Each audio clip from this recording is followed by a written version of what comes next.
ሰላም እንዴት ናችሁ? ዛሬ ደግሞ የምናየው አዶቤ ፕሪሚየር ፕሮ ላይ ቪዲዮአችንን እንዴት ከት ማድረግ እንደምንችል እናያለን ማለት ነው። እስከ ቪዲዮ መጨረሻ ድረስ አብራችሁን ቆዩ። ለዚህ ቻናል አዲስ የሆናችሁ ደግሞ ሰብስክራይብ በማድረግ ቪዲዮን ጀምሮ ትላለው። ወደ ቪዲዮ በመጀመሪያ ወደ ታይምላይኔ ከት ማድረግ የምፈልገውን ቪዲዮ ካስገባው በኋላ ምን አደርጋለሁ? ከት ለማድረግ የምጠቀማት አንድ ቱል አለች ማለት ነው።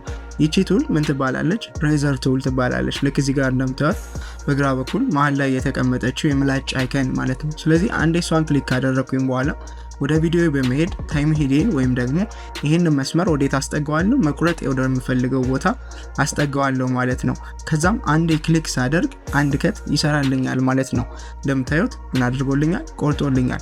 አሁንም ታይም ሄዴን ወደምፈልገው ጠጋ አድርጌ ሁለተኛ ከት ሰራለሁ ማለት ነው። ይሄው አንዴ ስነካልክ ከት ሰራልኛል ማለት ነው። ስለዚህ ይህንን ቪዲዮ ለማጥፋት ምን አደርጋለሁ? ወደ ሴሌክሽን ቱል ተመልሼ ቪዲዮዬን አንዴ ክሊክ አደርግና ኪቦርድ ላይ ዲሌትን ስነካ ቪዲዮ ምን ይሆናል? ይጠፋል ማለት ነው። ነገር ግን ልክ እዚህ ጋር እንደምታዩት ምን አድርጎብኛል? በመሃል አንድ ክፍተት ትቷል ማለት ነው። ይሄ ክፍተት ደግሞ ቪዲዮ ላይ ጥቁር እንዲሆን ወይም ደግሞ ልክ እዛሽ ቦታ ላይ ሲደርስ ምን ይሆናል? ዳርክ ይሆናል ማለት ነው።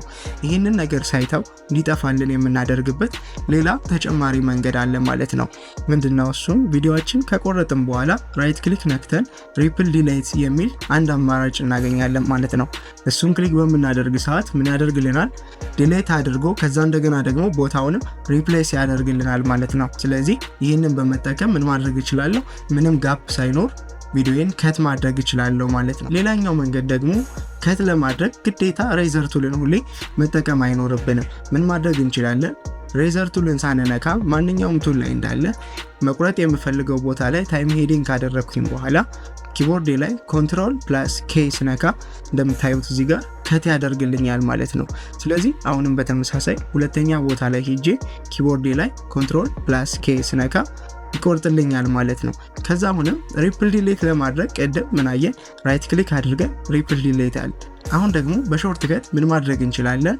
ኪቦርዳችን ላይ shift plus ዲሌትን በመንካት ሪፕል ዲሌትን መስራት እንችላለን ማለት ነው። ስለዚህ ከት ለማድረግ ኮንትሮል ኬን እንጠቀማለን። ሪፕል ዲሌት ለማድረግ ደግሞ shift plus ዲሌትን እንጠቀማለን ማለት ነው። ይህ መንገድ በመጠቀም ቪዲዮአችንን በፍጥነት ከት ማድረግ እንችላለን ማለት ነው።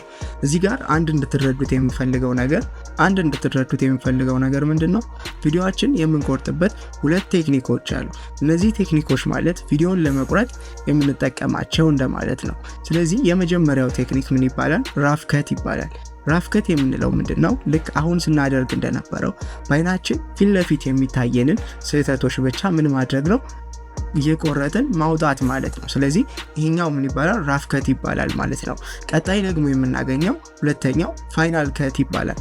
ፋይናል ከት የምንለው ደግሞ በተቃራኒ ቀደም ልክ ፊት ለፊት በአይናችን የሚታዩን እንደቆረጥን አሁን ደግሞ በጣም ትንንሽ የሆኑ ነገሮችን ፍሬም ባይ ፍሬም ማለትም ከሰከንድ እስከ ማይክሮ ሰከንድ ያሉ ነገሮችን ሁሉ ስንቆርጥ ምን እያደረግን ነው ይባላል? ፋይናል ከት እየሰራን ነው ይባላል።